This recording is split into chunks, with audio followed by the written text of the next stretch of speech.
नमस्कार विद्यार्थी मित्रांनो, आरंभ करिअर ॲडवायझरच्या यूट्यूब चॅनलवरती नेहमीच आपल्याला इन्फॉर्मेटिव्ह गोष्टींची माहितीही दिली जाते।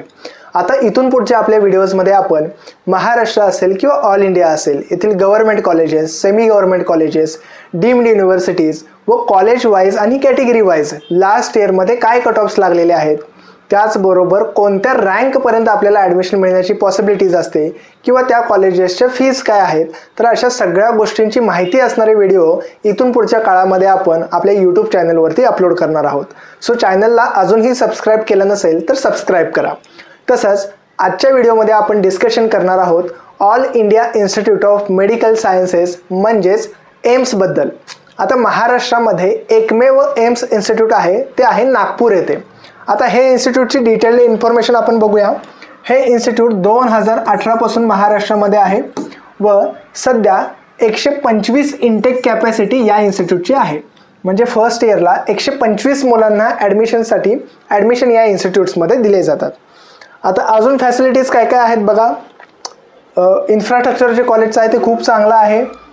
फुल्ली ऑपरेशनल OPD ब्लॉक आहे, डिसेक्शन हॉल 24/7 चालणारी म्हणजे 24 तास ओपन असणारी लायब्ररी आहे, ई लायब्ररी सुद्धा अवेलेबल आहे, हॉस्टेल, मेस सगळ्या facility, even sports area, indoor games असतील किंवा आउटडोर गेम्स असतील सगळ्या फॅसिलिटी तुम्हाला इन कॅम्पस अवेलेबल ह्या होणार आहेत। आता सगळ्यात इम्पॉर्टंट फॅक्टर ज्यासाठी आपण हा व्हिडिओ बघतोय तो म्हणजे की 2024 मध्ये काय किंवा कोणत्या मार्कावरती आपल्याला ॲडमिशन्स या ठिकाणी मिळालेले आहेत, तर ते सुद्धा आपण या ठिकाणी डिस्कशन हे करणार आहोत। आता इथं मी 2 पार्ट केलेले आहेत। पहिल्या पार्टमध्ये जे आपण बघतोय की टोटल यावर्षी 6 राऊंड झाले होते। म्हणजे जेव्हा तुमचा नीटचा रिझल्ट डिक्लेअर होतो, नीटचा रिझल्ट डिक्लेअर झाल्यानंतर आपल्याला एम्स सारख्या इन्स्टिट्यूटमध्ये जर ॲडमिशन घ्यायचं असेल तर एक वेबसाईट आहे MCC म्हणजे मेडिकल काउन्सिलिंग कमिटी असं त्याला म्हणलं जातं। तर ह्या वेबसाईटवरती आपल्याला रजिस्ट्रेशन करावं लागतं। रजिस्ट्रेशन केल्यानंतर कॅप राऊंड्स कंडक्ट केले जातात। तर असे जवळपास 6 राऊंड मागच्या वर्षी झाले होते। मात्र एम्स सारखे जे इन्स्टिट्यूट्स आहेत इथं मोस्टली पहिल्या आणि दुसऱ्या राऊंड्समध्ये सीट्स या सगळ्या फिल होत असतात। सो 6 राऊंड झाले होते आणि या 6 राऊंडमध्ये लोवेस्ट कट ऑफ काय लागलेला आहे ते आपण या टेबलमध्ये दिलेलं आहे। आता जो पहिला टेबल दिसतोय याच्यामध्ये पहिल्या राऊंडमध्ये काय कट ऑफ लागला तो आहे आणि ओव्हरऑल 6 राऊंड संपल्यानंतर जो लोवेस्ट कट ऑफ होता तो काय आहे ते आपण या ठिकाणी दिलेला आहे। आता कॅटेगरी वाईज मी याचं इथं सगळं हे केलेलं आहे, एक्सप्लेन केलेलं आहे। SC कॅटेगरीचा विचार केला तर पहिल्या राऊंडमध्ये 672 मार्काचा कट ऑफ लागलेला आहे। म्हणजे 672 पेक्षा कमी मार्काच्या मुलांना इथं ॲडमिशन्स मिळालेलं नाही SC कॅटेगरी, आणि त्या मार्कावरती रँक होती 10,774। ही जनरल रँक आहे किंवा नीटची ऑल इंडिया रँक याला म्हणलं जातं। आणि सेमच कट ऑफ 6 राऊंड नंतर सुद्धा राहिलेला आहे। म्हणजे पहिल्या राऊंडला जो कट ऑफ राहिला तोच कट ऑफ शेवटच्या राऊंडपर्यंत राहिलेला आहे। कारण मोस्टली पहिल्या राऊंडला ज्या मुलांना ॲडमिशन मिळतं ते सीट सोडत नाहीत, त्यामुळं आहे तो कट ऑफ कॅरी फॉरवर्ड होत राहतो। सो जो पहिल्या राऊंडला कट ऑफ आहे तोच लास्टच्या राऊंड्सपर्यंत कट ऑफ हा राहिलेला आहे। ST कॅटेगरीचा विचार करता तो 655 होता व ऑल इंडिया रँक होती 22,387। त्यानंतर OBC म्हणजे अदर बॅकवर्ड क्लास। आता OBC मध्येच VJ कॅटेगरी असेल, NT कॅटेगरी असेल, SBC कॅटेगरी असेल किंवा OBC कॅटेगरी असेल, अशा सगळ्या कॅटेगरीच्या विद्यार्थ्यांना OBC मध्ये पकडलं जातं। OBC NCL असं आपण याला म्हणूया। ज्या विद्यार्थ्यांना नॉन क्रिमिलियर मिळतं अशाच विद्यार्थ्यांना OBC मध्ये पकडलं जातं।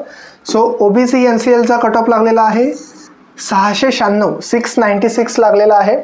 आणि ऑल इंडिया रँक किती आहे बघा 1801। म्हणजे फक्त एवढ्या रँकपर्यंतच्याच मुलांना एम्स नागपूरमध्ये मागच्या वर्षी ॲडमिशन मिळालेलं आहे आणि सेमच कट ऑफ शेवटपर्यंत राहिलेला आहे। यातला कुठलाच कट ऑफ हा नंतर चेंज झालेला नाही।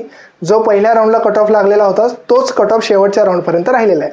याचा अर्थ काय की जे विद्यार्थी पहिल्या राऊंडमध्ये तिथं ॲडमिशन सिक्युअर करू शकतील अशाच विद्यार्थ्यांना ॲडमिशन मिळणार आहे। सेकंड राऊंड, थर्ड राऊंड नंतर चान्सेस हे तुमचे ऑलमोस्ट निग्लिजिबल होऊन जाणार आहेत।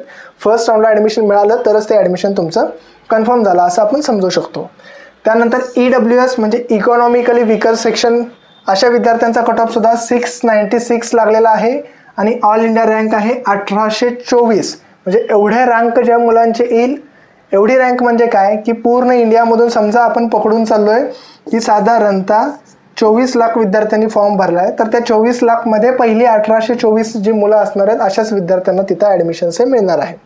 त्यानंतर जनरल कॅटेगरी म्हणजे ओपन कॅटेगरीचा मुलगा कसल्याही प्रकारचं रिझर्वेशन नाही, त्यांचा कट ऑफ लागलेला आहे 701 आणि ऑल इंडिया रँक आहे 946. एवढ्या रँकपर्यंतच्याच विद्यार्थ्यांना ॲडमिशन्स मिळालेले आहेत. आता इथून पुढचं काय आहे, परत SC PWD. आता PWD म्हणजे काय की असा विद्यार्थी ज्यांना नीटचा फॉर्म भरताना त्या फॉर्ममध्ये मेन्शन केलं होतं की त्याला डिसॅबिलिटी म्हणजे अपंगत्व आहे, त्याचं सर्टिफिकेट त्यानं फॉर्ममध्ये जोडलेलं होतं आणि पुन्हा ॲडमिशन प्रोसेसच्या वेळी जे काही मेडिकल बोर्ड्स दिलेले आहेत तिथून रिक्वायर्ड फॉर्मॅटमध्ये डिसॅबिलिटीचं सर्टिफिकेट त्यांना काढलेलं आहे आणि त्या सर्टिफिकेटच्या बेसिसवरती डिसॅबिलिटी कॅटेगरीमधून त्यांना ॲडमिशन्स घेतलेलं आहे. सो SC PWDचा कट ऑफ लागलेला आहे 543. कम्पेअर टू महाराष्ट्रातील गव्हर्नमेंट कॉलेजेसचा विचार करायला गेला तर महाराष्ट्रातील गव्हर्नमेंट कॉलेजेसमध्ये अगदी खूप कमी स्कोअरवरती सुद्धा डिसॅबिलिटीच्या विद्यार्थ्यांना ॲडमिशन्स मिळतात. मात्र एम्स सारख्या इन्स्टिट्यूटमध्ये डिसॅबिलिटी कॅटेगरीसाठी सुद्धा कट ऑफ हे खूप हाय गेलेले आपल्याला दिसतात. Same ST PWD 625 cut off गेलेला आहे. OBC PWD 545ला कट ऑफ गेलेला आहे.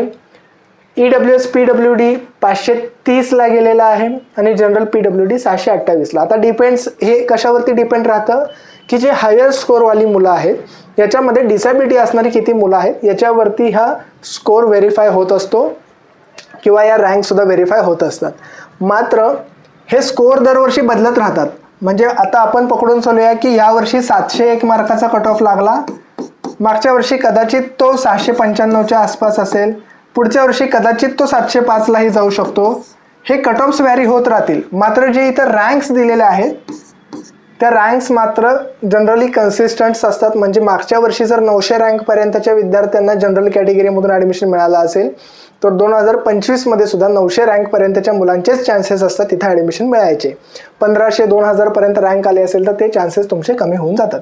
सो रँकवरती आपल्याला जास्ती लक्ष द्यायला लागेल की आपल्याला जर एम्स सारख्या इन्स्टिट्यूटमध्ये ॲडमिशन घ्यायचं आहे व आपल्या कॅटेगरीला साधारणतः किती रँकपर्यंत आपली रँक आली तर आपल्याला ॲडमिशन मिळू शकतं हे ठरतं रँक्सवरती. आपल्याला बऱ्याचदा वाटत असतं की मागच्या वर्षी 600 मार्काला ॲडमिशन मिळालं तर मला ह्या वर्षी सुद्धा 600 मार्काला ॲडमिशन मिळेलच. तर हे तसं नसतं. तुमची ऑल इंडिया रँक त्या मार्काला काय आली तर त्या रँकवरती ठरत असतं की तुम्हाला ॲडमिशन मिळणार किंवा नाही. सो जनरली हा कट ऑफ होता नीट 2024वरती एम्स नागपूरसाठी. इथून पुढच्या व्हिडिओजमध्ये सुद्धा आपण एम्स दिल्ली असेल, एम्स भोपाळ असेल किंवा महाराष्ट्रातील गव्हर्नमेंट सेमी गव्हर्नमेंट कॉलेजेस असतील त्याचबरोबर डीम्ड युनिव्हर्सिटी असतील तर अशा सगळ्या प्रकारच्या कॉलेजेसचे कट ऑफ्स आपण या व्हिडिओजमध्ये आरंभ करिअर ॲडवायझरच्या यूट्यूब चॅनलवरती डिस्कस करणार आहोत. सो आरंभ करिअर ॲडवायझरच्या यूट्यूब चॅनलला सबस्क्राईब करा. थँक्यू.